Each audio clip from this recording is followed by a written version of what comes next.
Welcome back to Netrush Report, your home for tennis rivalries, controversies, and the emotional roller coasters that make this sport the most dramatic stage on earth.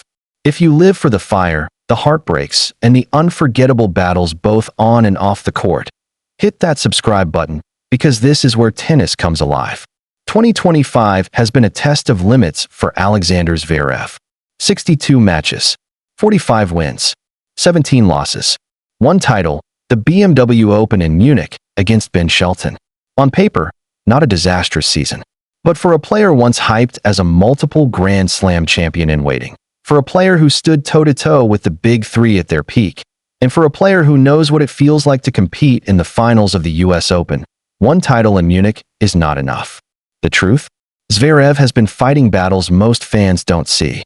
Not just opponents across the net, but fatigue and injury that sap away his sharpness, his explosiveness, his confidence. This year, it's been the back, a nagging pain that refuses to leave. He's had injections, he's cut down training, he's pushed through discomfort. But when your body betrays you in tennis, it's not just the pain. It's the fear. Fear of not being able to explode into a serve. Fear of not trusting your legs on a wide forehand. Fear of running out of gas in a long third set. And that fear, combined with fatigue, has made this season one of his hardest. Yet here's why Shanghai matters. For Zverev, this is not just another Masters 1000. This is a place that carries memories, good ones.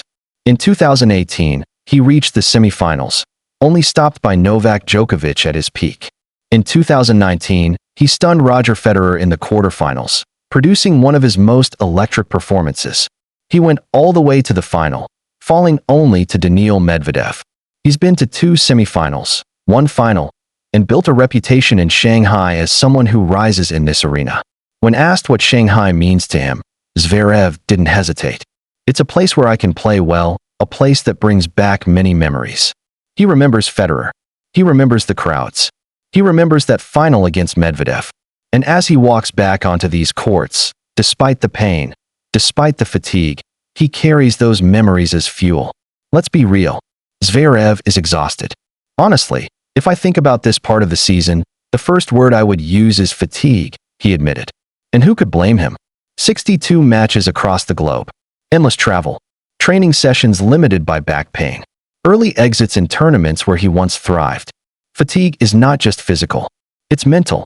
Every time you lose in the quarters or semis instead of lifting the trophy, the pressure builds. Every time the critics ask, why hasn't Zverev done more this year? The weight grows heavier. Yet, despite that exhaustion, he refuses to use it as an excuse. This is a Masters 1000. Every player dreams of playing their best tennis here. I'm no different. That's the mentality of a fighter, and one reason fans still believe he's capable of a turnaround. What most don't realize is how much Zverev has been playing hurt. It's tough, he confessed. Training sessions cut short. Rest more important than reps. Pain management instead of pure preparation. 2 injections. Constant adjustments. Managing instead of thriving. The back injury has robbed him of rhythm, robbed him of confidence, and yet he's still standing. And that, ironically, is what makes Shanghai both a risk and an opportunity. Carlos Alcaraz, the world number 1, withdrew after the Japan Open. His absence cracks the draw wide open. Jannik Sinner steps in as the top seed. Zverev enters as the second seed. Medvedev lurks, as always. Djokovic isn't here. Neither is Nadal. This means opportunity.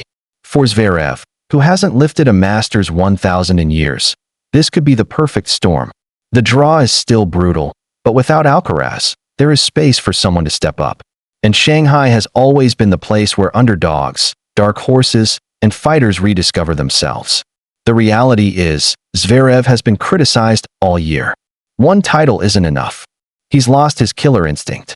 The injuries are catching up. But for Zverev, this week is not about silencing critics with words.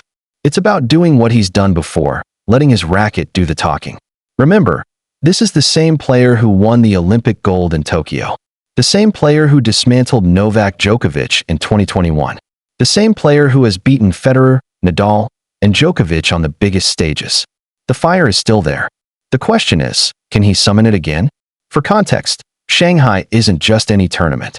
It's the only Masters 1000 held in Asia.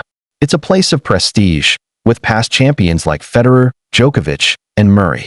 The crowds are electric, the stage massive. For Zverev, who has had mixed results in recent years, second-round and fourth-round exits. This is a chance to prove that his name still belongs in the conversation. When fans think of Shanghai, they think of Federer's artistry, Djokovic's dominance, Murray's prime, and yes, Zverev's 2019 run. Now, in 2025, he has a chance to write a new chapter. We're at the tail end of the season. ADP final spots, year-end rankings, legacy. Everything is on the line. Zverev knows this. He admitted he's fatigued. But he also admitted, the fight isn't over. I also want to play at a high level here. I hope to achieve that and continue building good form. For a player with his resume, form in October and November can change the story of the year. One deep run in Shanghai. One spark. One title. Suddenly, the narrative flips. Suddenly, the critics are silenced. Suddenly, the season isn't defined by fatigue, but by resilience. Let's break it down. For Zverev, redemption, confidence, proof that he can still be a Masters champion. For the ADP, another reminder of how deep the field is without Federer, Nadal, and Djokovic at full strength. For fans, a glimpse of whether Zverev is still a contender or just a name surviving on past reputation. This isn't just a tournament for Zverev. It's a statement. When Zverev steps onto the court in Shanghai, the story isn't just about his back or his fatigue. It's about a man trying to find himself again. He remembers Federer in 2019. He remembers the final against Medvedev. He remembers the roar of the crowd. It's a place where I can play well. For a player searching for confidence, searching for belief, sometimes that's all it takes. Shanghai, the city of memories, the city of sparks. Can it be the city of rebirth for Alexander Zverev? We're about to find out. That's all for today's deep dive into Alexander Zverev's Shanghai Spark. If you enjoyed this breakdown, make sure to like, subscribe, and hit the bell icon so you never miss the rivalries, controversies, and emotional stories shaping the tennis world. This is Netrush Report, where the game is never just about the score. Stay tuned.